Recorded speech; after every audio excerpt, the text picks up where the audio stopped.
আজকের আলোচনাটা কিন্তু বেশ অন্যরকম। আমরা তো সবাই জানি যে কাপড় চোপড় কিভাবে পরিষ্কার করতে হয়, তাই না? কিন্তু আত্মার কি হবে? ভাবুন তো একবার, আত্মার জন্য যদি একটা স্বর্গীয় লন্ড্রি থাকতো। চলুন আজ এই আধ্যাত্মিক ধোলাইয়ের রহস্যটা একটু জেনে নেওয়া যাক। প্রশ্নটা শুনে একটু অদ্ভুত লাগতে পারে, তাই না? যে আত্মাকে আবার ধোয়া যায় নাকি? কিন্তু এটাই আমাদের আজকের আলোচনার একেবারে কেন্দ্রবিন্দু। যদি ধরে নিই যে আত্মা একটা পোশাকের মতো যা সময়ের সাথে সাথে ময়লা হয়ে যায়, তাহলে তাকে পরিষ্কার করার উপায়টা কি? এই প্রশ্নটা ধরেই আমরা পুরো বিষয়টা বুঝব। সবকিছু শুরু কিন্তু এখান থেকেই। উৎস অনুযায়ী প্রত্যেকটা আত্মার আসল একদম খাঁটি প্রকৃতিটাই হলো শান্তি। ওম শান্তি কথাটা শুধু একটা সম্ভাষণ নয়, এটা আসলে আত্মার মূল পরিচয়।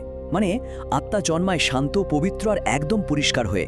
তাহলে প্রশ্নটা হলো, এই যে নির্মল অবস্থা, এটা নষ্ট হয় কিভাবে?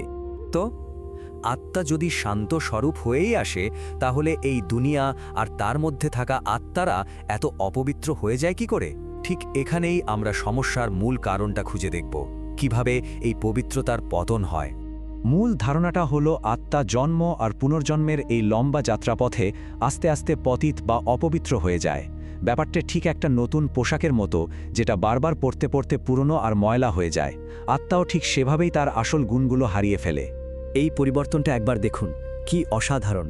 চক্রের শুরুতে এই জগৎ ছিল পরিস্থান, মানে স্বর্গ, একেবারে শতপ্রধান বা পবিত্র। আর চক্রের শেষে এসে সেই একই জগৎ হয়ে যায় কবরস্থান, মানে তম প্রধান বা অপবিত্র। এই যে আকাশ পাতাল তফাত, এটাই হলো আসল সমস্যা। তাহলে এর জন্য দোষটা কার? মজার ব্যাপার হলো, উৎস বলছে কারোরই না।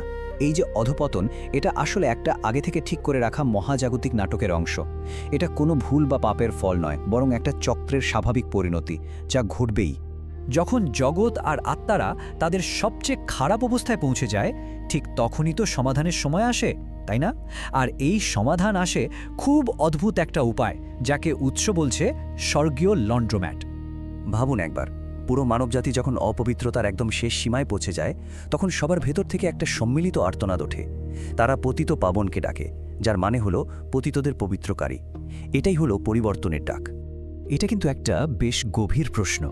যিনি পরম বা সর্বোচ্চ সত্তা, তিনি কিভাবে একজন সেবকের ভূমিকা পালন করতে পারেন? উৎস এই ধারণাটাকে এমন এক অনন্য উপায়ে ব্যাখ্যা করে, যা শুনলে বেশ অবাক হতে হয়। আর এখানেই সেই চমকে দেওয়ার মতো উত্তরটা আসে। পরম পিতা নিজেকে কোনো রাজা বা বিচারক হিসাবে পরিচয় দিচ্ছেন না, বরং বলছেন একজন ধোপা। তার কাজ হলো এই মহাজাগতিক লন্ড্রিতে এসে সমস্ত আত্মারূপী ময়লা কাপড় পরিষ্কার করা। কি অদ্ভুত সুন্দর একটা ভাবনা, তাই না? বেশ, ধোপা তো পাওয়া গেল, কিন্তু ধোবেনটা কি দিয়ে? মানে এই আধ্যাত্মিক ধোলাইয়ের জন্য সাবান বা ডিটারজেন্টটা কি? উৎসর জন্য একটা বিশেষ পদ্ধতির কথা বলে। এখানে জল বা সাবানের কোনো ব্যাপার নেই। পরিষ্কার করার জিনিসটা হলো যোগ অগ্নি। এটা কিন্তু কোনো শারীরিক ব্যায়াম বা আসন নয়।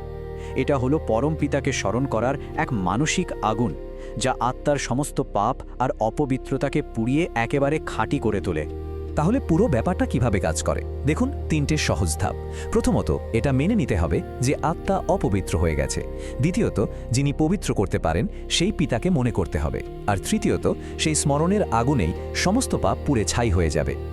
আর এই পুরো প্রক্রিয়ার চাবিকাঠি হলো একটাই শব্দ, মনমনাভব। এটা পিতার দেওয়া একটা সহজ নির্দেশ, যার মানে হলো শুধু আমাকেই মনে রাখো।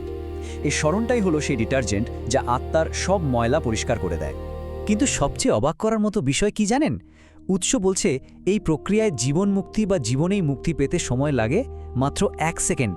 হ্যাঁ, পিতাকে একাগ্রভাবে স্মরণ করার সেই একটা মুহূর্তই নাকি যথেষ্ট। আচ্ছা, আত্মা তো পরিষ্কার হলো, কিন্তু এই ময়লা হয়ে যাওয়া দুনিয়াটার কি হবে? এই মহাজাগতিক পরিষ্কার পরিচ্ছন্নতার শেষ ফলটা কি? চলুন এবার দেখি কিভাবে সেই কবরস্থান আবার স্বর্গে পরিণত হয়। এখানে একটা ক্রম আছে, যেটা খুব গুরুত্বপূর্ণ। উৎস বলছে বিনাশের আগেই কিন্তু নতুন দুনিয়ার স্থাপনা বা প্রতিষ্ঠা শুরু হয়ে যায়। মানে ধ্বংসের আগেই সৃষ্টির কাজটা হয়ে যায়। ব্যাপারটা অনেকটা এরকম যে নতুন বাড়ি তৈরি হওয়ার পর পুরনো বাড়িটা ভাঙা হয়। এই স্লাইডটা দেখুন, পুরো প্রক্রিয়াটা একবারে পরিষ্কার হয়ে যাবে। প্রথমে স্থাপনা বা নতুন বিশ্বের প্রতিষ্ঠা, তারপর পুরনো বিশ্বের বিনাশ বা ধ্বংস, আর সবশেষে পবিত্র আত্মাদের জন্য নতুন স্বর্গের রাজ্য। এভাবেই পুরো চক্রটা একটা নতুন শুরুর জন্য নিজেকে রিসেট করে নেয়। তাহলে শেষ পর্যন্ত আত্মাদের জন্য কি অপেক্ষা করছে? তারা তাদের পুরনো জীর্ণ শরীরটা ফেলে দেয়। আত্মারা একেবারে শুদ্ধ হয়ে নতুন নিখুঁত শরীর পায়। তারা এমন একটা নতুন স্বর্ণযুগে প্রবেশ করে যেখানে তাদের আয়ু 150 বছর পর্যন্ত হতে পারে। কিন্তু এখানেই একটা দারুণ প্রশ্ন থেকে যায়।